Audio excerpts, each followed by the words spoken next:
या ठिकाणी सरकार शिष्टमंडळ भेट देणार आहे, परंतु तत्पूर्वीच एका कार्यकर्त्याने आत्महत्येचा प्रयत्न केला त्या ठिकाणी. अरे बापरे.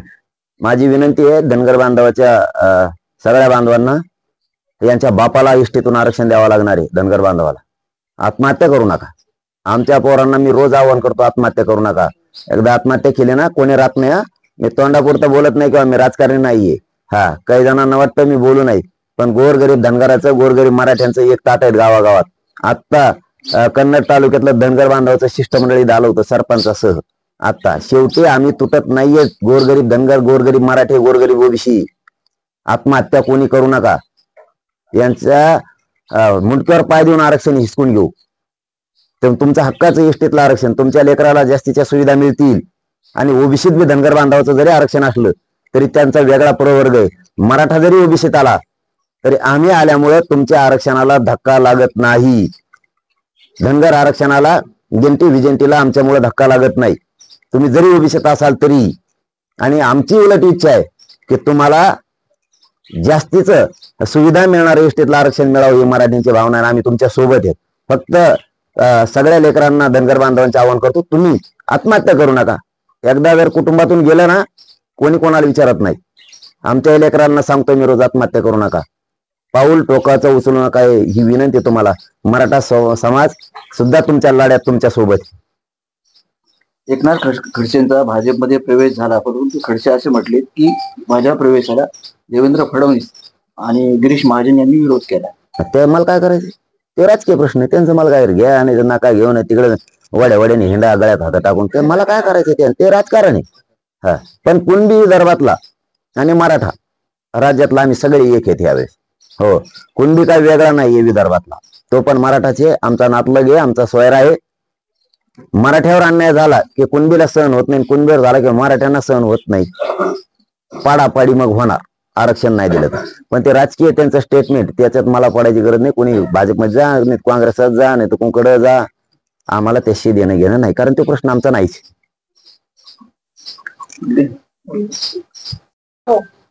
आंतरवाली सराटीमध्ये जो लाठीचार्ज झाला होता, त्या लाठीचार्ज नंतर जरांगी जे आहे ते पळून गेला होता आणि त्यानंतर रोहित पवार आणि राजेश टोपे यांनी त्याला त्या ठिकाणी आणून बसवला. असा खळबळजनक दावा जो आहे तो छगन भुजबळ यांनी केलेला आहे. आलंच कधी कुठे गेल तर काय माहित. तो महात्माच पाहिजे होता एखादा, लिंबू का पिणारा, अंगारा लावणारा.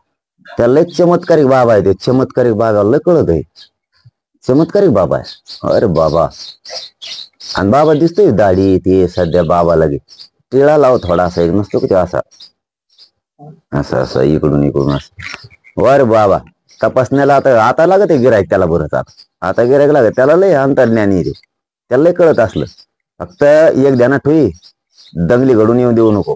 हा, तो स्वप्न पूर्ण करू नको. गोरगरीब ओबीसी मराठी अंगावर घालू नको, ध्यानात राहू दे. म्हातारपणाला पापाचा डाग लावून घेऊ नको, ध्यानात राहू दे. बाकीचं बोल, तुला काय बोलायचं.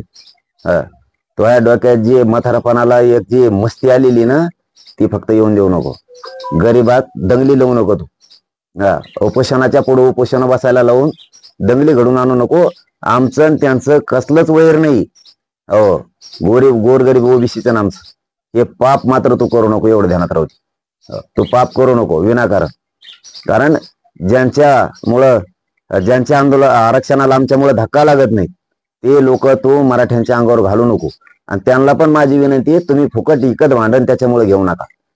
तुमचं आमचं काय नाहीये. तुमचे आमचे ताट एक आहेत. गोर गरिबाच्या उगच ते छगन भुजबळ मारामाऱ्या लावणार आहे. आणि छगन भुजबळ म्हातारापणाला तू हे काम करू नको. हा, तू शेवटी बुद्धीचा वापर कर, तुझ्या वयाचा विचार कर. तू गोरगरिबा, तू बंगल्यात दडून बसशील, तू येशीत बसशील. गोरगरिबांना भोगावं लागतंय आम्हाला, गरीब मराठ्याला, गरीब ओबीसीला. तू आमच्यात वादा लावायचं फडणवीसचं ऐकून बंद कर. एवढं मात्र ध्यानात ठेवतो. बाकीचं मी बघतो, कोण कुठे गेलता आणि कोण कुठं होता आणि कोणी आणून बसेल आणि काय. सरकार आहे फडणवीस जवळ, फडणवीस करीन चौकशी. दादा, या सगळ्या लाठीचार्जची शरद पवार यांना कल्पना नव्हती, मात्र रोहित पवार आणि राजेश टोपे यांना त्या ठिकाणी बोलून घेतलं शरद पवारांनी. कारण मला बाद घ्या चौकशी. डंगर झालं सर, मथऱ्या माणसाने असं बोलल्यावर परत लोक म्हणतात वयाचं भान ठेवून बोललं पाहिजे. वय असणाऱ्या म्हाताऱ्याला वयाप्रमाणे मग त्यांनी डोकं लावून बोललं पाहिजे ना. कुठं कसलं बरळत बसायचं. परत वय केवढं, आपला अनुभव केवढा, आपला पक्ष कोणता, आपण किती मुरब्बी आहेत, आपल्या लेवलच्या राजकारणात कुणी राहिलेत का, आता त्याच्या लेवलचे आहेत का, आपलं किती ज्येष्ठत्व आहे, याच तरी डोकं पाहिजे ना त्याला. काय बोलतोय काय, तुला नुसतं निवडून यासाठी दंगली घडून आणतो का आमच्यात. कोणी काय केलं आणि काय नाही, सरकारच त्या फडणवीसकडे. फडणवीस तेवढ्या बाबतीत हुशार येतो, एकच सांगायची गरज नाही. ते चौकशी करीन ना, टाक ना मध्ये म्हणा, कोणाला माहित होतं त्याला, टाक मध्ये सगळ्याला. हे छगन भुजबळ ना पुरा कामातून गेलेला माणूस, आणि जाता जाता काय करणार आहे, मारता मारता आता टेकलंच मारायला ती. हे गोरगरिबात सुखात संसार चाललेत मराठ्यांचे, ओबीसीचे गावखेड्यात. हे सगळ्याचे संसार मोडून टाकेन. कारण भाजपातले काही आमदार फडणवीस ऐकून म्हणायला लागलेत आता ते मणिपूरची घटना होणार आहे, म्हणजे याचा अर्थ शिक्कामोर्तब झालंय की फडणवीस 100% दंगली घडून आणणार आहे. राज्य करायसाठी, खुर्ची मिळवण्यासाठी, निवडून येण्यासाठी तुम्ही दंगली घडून आणणार. आंदोलनापुढे आंदोलन, फडणवीस आणि छगन भुजबळ आंदोलनापुढे बसविणार, आंदोलन मारामाऱ्या लावणार त्यांच्यात आता मराठ्याचा ओबीसी, आणि बसणाराला बदनाम करून टाकणार. म्हणजे लोकशाही सुद्धा चालू द्यायची नाही फडणवीसला आणि या छगन भुजबळ. काय स्वप्न बघताय खुर्च्यासाठी तुम्ही, कशाला गोरगरिबाला संकटात पडायला लागले तुम्ही, काय कारण आहेत. मराठ्यांचं हक्काचं आरक्षण असून आणि ज्याच्या आरक्षणाला धक्का लागत नाही ते बसणार का, फुकट भांडणं विकत घ्यायचे का, मराठ्या संघ तुम्हाला वैर तयार करायचे, काय कारण आहे. छगन भुजबळचं ऐकून विनाकारण हे पाप करू नको छगन भुजबळ. गरीबात दंगली काढवायची, मागात पडेल 2024 ला. सर्व आहे.